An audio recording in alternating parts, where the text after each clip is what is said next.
Alors, Toujin, c'est une rencontre complètement improbable parce qu'on s'est rencontré avec Raph ici, là où nous habitons. Nous, on a acheté notre maison et puis il y avait une partie de terrain. Raph a acheté avec son épouse et sa famille aussi. Ils ont fait construire cette belle maison aussi. On est devenus voisins, et puis potes, et puis amis, et puis associés quand on s'est dit lors de nos nombreux apéros, on va faire un truc ensemble. Et voilà, on a imaginé faire un gin et voilà le résultat. C'est quoi alors déjà, nous on s'est interrogé sur le nom, on s'est interrogé sur la typo, on a bien compris ça vient d'où ce nom Le Toujin, le nom, on est parti déjà dans l'excès, puisque l'alcool c'est l'excès et la fête c'est l'excès. On adore les excès, peut-être un peu trop, mais Toujin aussi ça fait référence à deux, même si on sait que ça s'écrit avec un W et qu'il y a trop de O. Mais sinon, le but était de faire d'abord un logo qui nous plaise, ouais, avec un nom qui pète un peu, et on a fait appel à un ami designer de Beaufailly qui s'appelle Moshi Moshi, Philippe Nopes, et on aime déjà bien ce qu'il fait à la base et son univers. Et puis il est parti dans des délires qu'on a suivis. Ouais, un peu too much, comme ce qu'on voulait lancer et comme ce que Too Gin, too much. C'est un peu ça. Deux personnes en tout. Ouais. Super. C'est fait de quoi le Too Gin? Vous êtes parti sur quoi? Avant nous, d'abord on a fait sur ce qu'on aimait bien, parce que il y a des choses qu'on aime bien dans le gin, il y a des choses qu'on aime moins bien dans le gin. Maintenant, il y a pour tout le monde, mais si on faisait un gin d'abord pour nous, parce que effectivement, comme Vincent le disait, on l'a décidé fort tard autour d'un verre, on aime bien. Ou très tôt le matin, oui, en tout cas. Mais on est parti sur d'abord des choses qui nous plaisaient. On aimait mieux tout ce qui était herbacé que tout ce qui était fruité, que tout ce qui était floral. Et on voulait plutôt aller dans la salinité que dans la sucrosité. Parce que, comme on aime bien être too much, on en boit plutôt plusieurs qu'un seul. Alors si c'est trop sucré, on ne veut pas être écœuré, et puis on ne veut pas avoir de diabète non plus. Et donc on est parti là-dessus. Donc plutôt herbacé et plutôt salin. Okay. Grosso modo, on a testé plein de choses. On a fait des potagers. Ça, par exemple, on peut couper. Oui. On a testé plein d'herbes, c'était chouette. Donc d'abord, on a testé, on voulait, comme Raph disait, un truc à base d'herbes, et on a testé évidemment avec les herbes du potager, tout ce qu'on peut connaître. Et puis alors on a fait des temps d'infusion, on a vraiment créé cette recette-là, mais en 2 mois de temps, parce que ça a pris beaucoup de temps, beaucoup de dégustation. On a beaucoup ri. Pas toujours, parce que le dimanche matin, quand il y a 7 gins différents à goûter, et que avec déjà, des temps d'infusion, ça reste le dimanche matin. On avait tout noté dans notre livre d'or. Et forcément, pour goûter, il faut goûter pur. Il y a un moment, non, c'est à toi maintenant. Et c'est où que vous avez fait ce test? C'est ici. Sur le bar. La fusion, qui vous avez fait ça? On a acheté un gin, un alcool de grain de base, qu'on a nous-mêmes infusé avec des vraies herbes fraîches.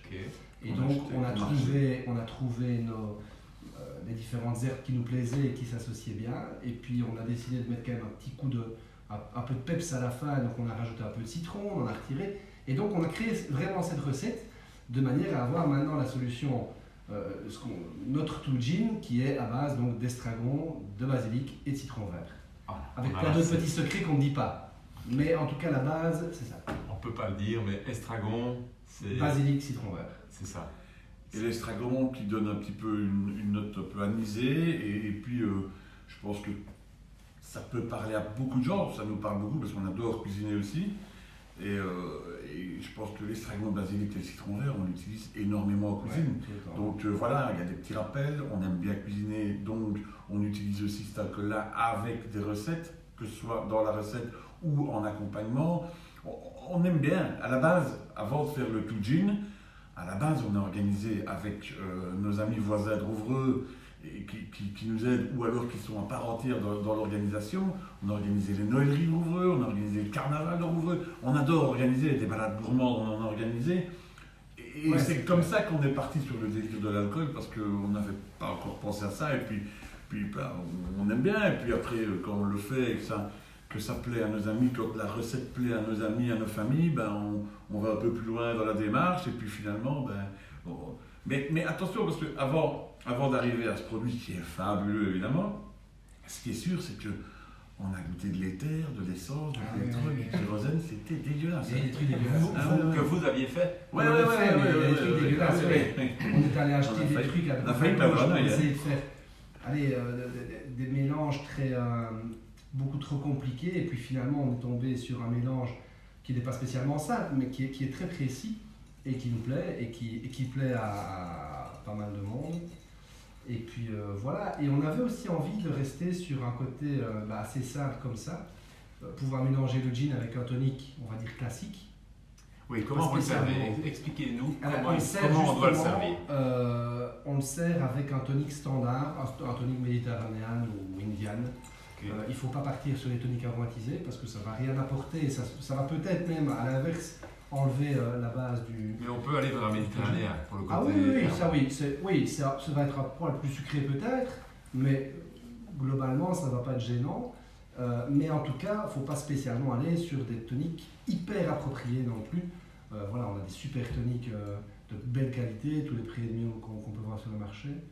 Donc voilà, évitez vraiment les toniques aromatisés. Ouais. Mais toi, tu faisais carrément, enfin tu râpes un zeste de l'ail, mais Oui, ce qu'on fait, l'idéal pour le servir vraiment à notre manière en tout cas, c'est donc de zester un citron vert et de le twister sur le verre pour avoir un peu les effluves. Twister, ça veut dire quoi? C'est le tourner vraiment sur le verre, et on sent dans les doigts, et on voit qu'il y a tous les effluves qui descendent comme ça du citron. Et puis alors ça va aussi un petit peu aromatiser le verre.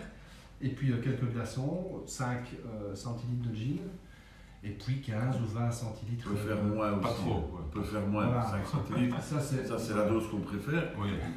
La dose recommandée, c'est plutôt 3. Maintenant, on a des amis qui préfèrent plus aussi. Oui. Ok, super. Voilà. Donc, vous faites du gin, vous faites des verres qu'on voit. Moi, j'ai vu qu'il y avait un doseur, mais aussi justement, il y a des choses qui sont nouvelles. Justement, voilà ce qu'on a voulu proposer. Donc, il faut savoir aussi, c'est important, ça fait presque un an, enfin non, ça fait maintenant un an, fin novembre 2019 qu'on a lancé le Tout Gin. Donc on fait notre anniversaire, notre premier anniversaire, dont nous sommes bon anniversaire, félicitations. Merci. Et donc à cette occasion, et en prévision des fêtes de fin d'année, et pour réconforter tout le monde dans ces temps compliqués et difficiles, on a décidé de faire une box. Et ce qu'on propose dans la box, donc c'est 2 verres gravés Tout Gin, bien sûr, qui sont les verres dans lesquels nous buvons. Et puis on a fait le côté un peu sympa, un peu gift. C'est un doseur, donc justement de 5 ml ou de 2,5 pour les light. Et sinon, doseur en inox gravé Tout Gin également, avec notre nouvelle bouteille. C'est ça, la nouvelle. Voilà, c'est la nouvelle bouteille qui est un tout petit peu différente de l'ancienne. C'est notre bouteille de début, celle qu'on voulait au début, qu'on n'a pas su avoir parce que le fournisseur n'était pas possible de nous fournir.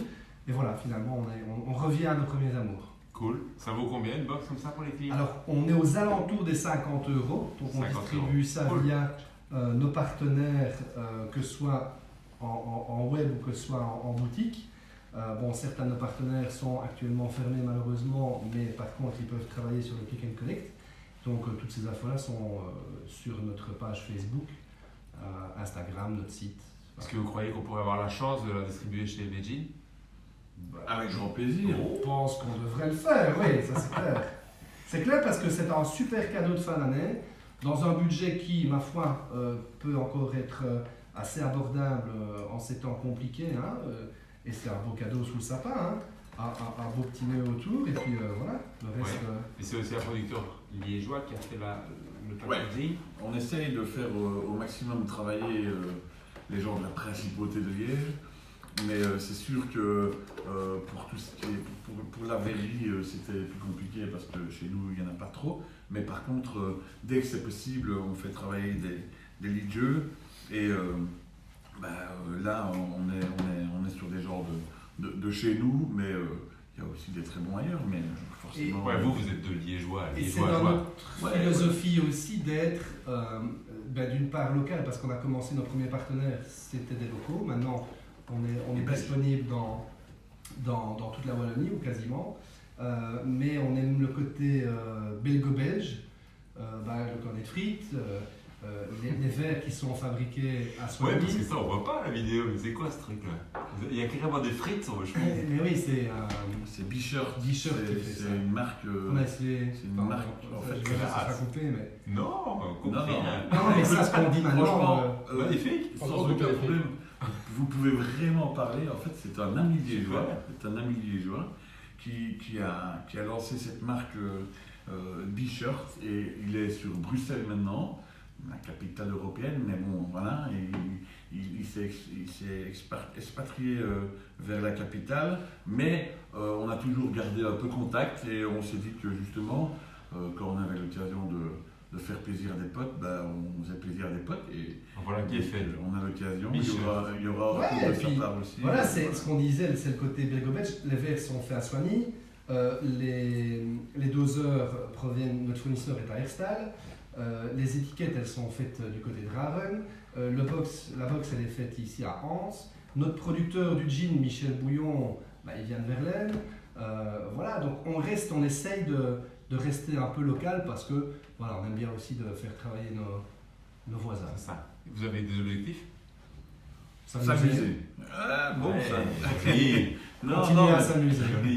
Non, mais sérieux, on a fait ça au départ en se disant que c'était uniquement pour l'amusement. D'ailleurs, on travaille tous les deux de part et d'autre sur un tout autre domaine.